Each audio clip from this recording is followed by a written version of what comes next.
மன்மதன் லீலையை வென்றாருண்டோ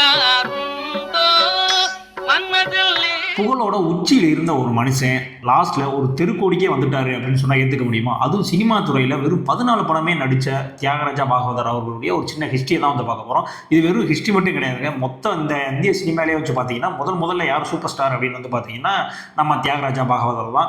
இத்தனைக்கும் வந்து பார்த்தீங்கன்னா வெறும் 14 படம் தான் பண்ணியிருக்காரு. இதில் 10 படங்கள் வந்து பார்த்தீங்கன்னா சூப்பர் டூப்பர் ஹிட். எல்லா படங்களுமே 100 நாள் 200 நாள்லாம் கிடையாதுங்க. எல்லா படமே 3 வருஷம் 2 வருஷம் 1 வருஷம் 9 மாதம் அந்த மாதிரி பீக்கில் ஓடப்பட்ட ஒரு படங்களாக தான் இருந்திருக்கு.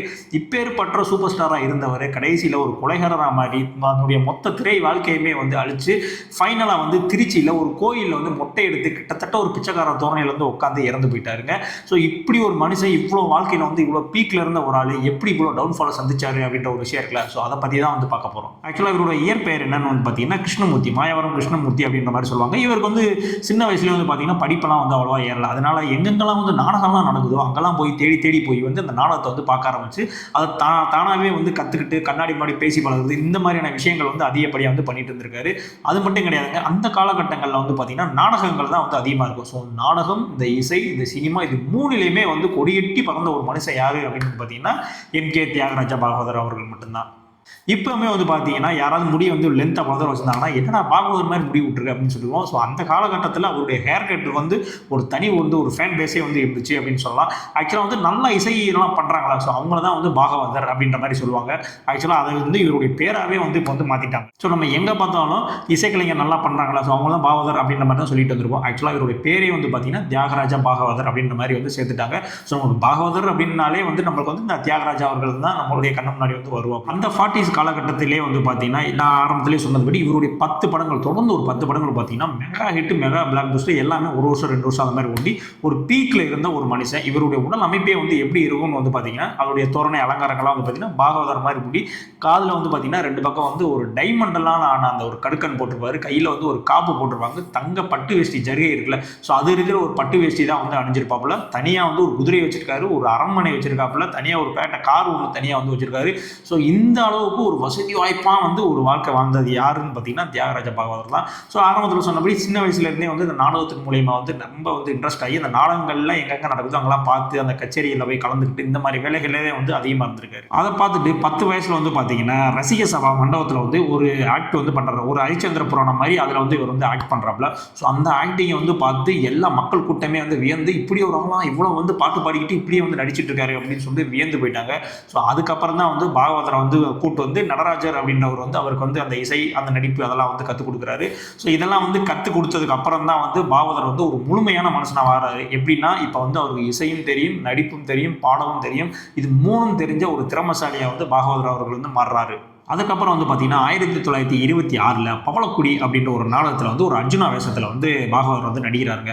ஸோ அது வந்து செம்ம ஹிட் ஆகி அதை வந்து படமாகவே பண்ணிடலாம் அப்படின்னு சொல்லிட்டு 1934 அந்த பவளக்குடி வந்து படமாகவே பண்ணுறாங்க. அந்த படத்தில் மட்டும் 55 பாட்டு, அந்த 55 பாட்டில் 26 பாட்டு வந்து சோலாவாக வந்து நம்ம பாகவதர் அவர்களே வந்து பாடியிருக்காங்க. ஏன்னா 55 பாட்டு 65 பாட்டுனா அந்த காலகட்டங்களில் படங்கள் எப்படின்னா வசனங்கள் மூலமாக வந்து அதிகமாக மூவ் ஆகுது, பாடல்கள் மூலமாக தான் வந்து அந்த எப்படி சொல்கிற கம்யூனிகேஷன் வந்து இருந்துகிட்டே இருக்கும். ஸோ அந்த மூலியமாக தான் வந்து ட்ராவல் இருக்குது. கிட்டத்தட்ட அந்த படம் வந்து பார்த்தீங்கன்னா 9 மாதம் வந்து ஒரே தேட்டரில் வந்து ஓடி இருக்கு பீக்கில்.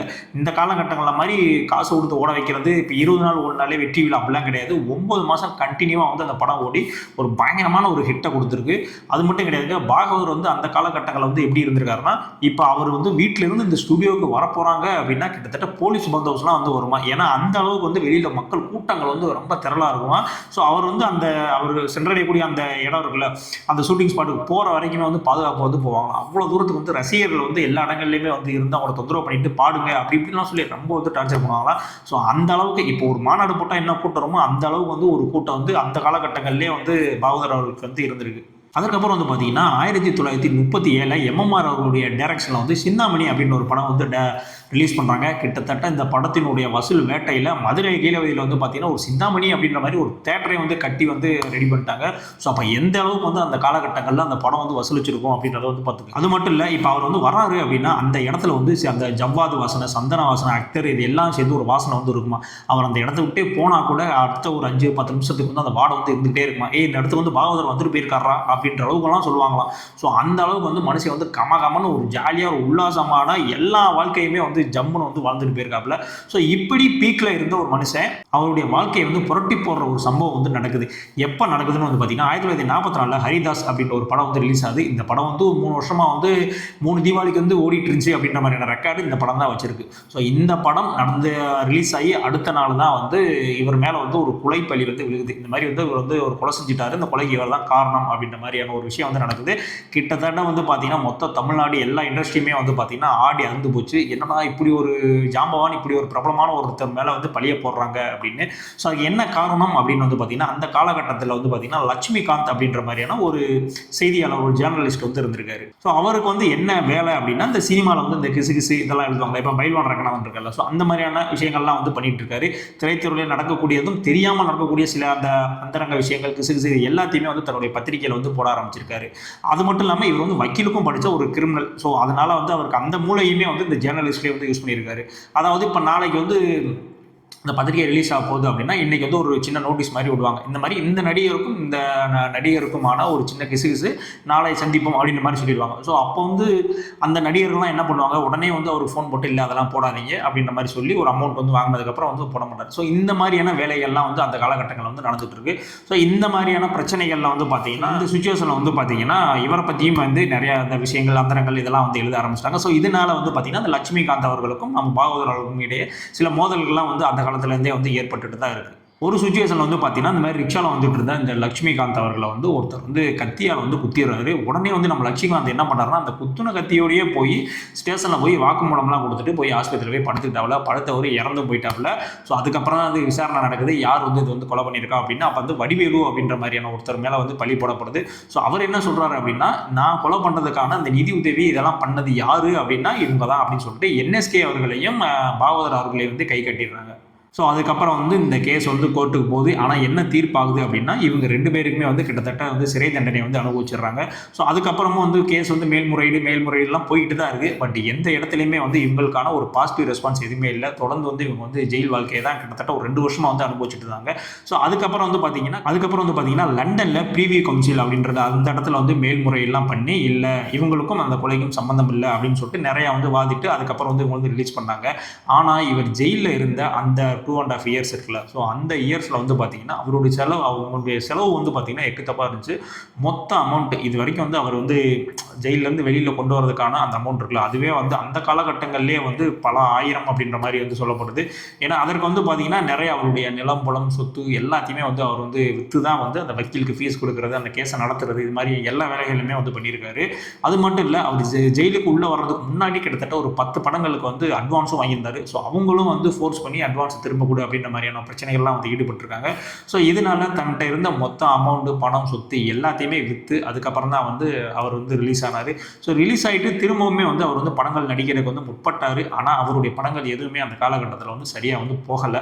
அதுக்கப்புறம் ஒரு 4-5 படங்கள் பண்ணார். எல்லாமே வந்து பார்த்திங்கன்னா அவர் வந்து அந்த பழைய நடிப்பு, அந்த பழைய பாடல்கள் மூலியமாக தான் வந்து நடிச்சிட்டு இருந்திருக்காரு. ஆனால் இவர் உள்ளே இருந்த அந்த 2-2.5 வருஷத்தில் வந்து பார்த்திங்கன்னா டோட்டல் சினிமா இண்டஸ்ட்ரியே வந்து டோட்டலாக மாறி இருந்துச்சு.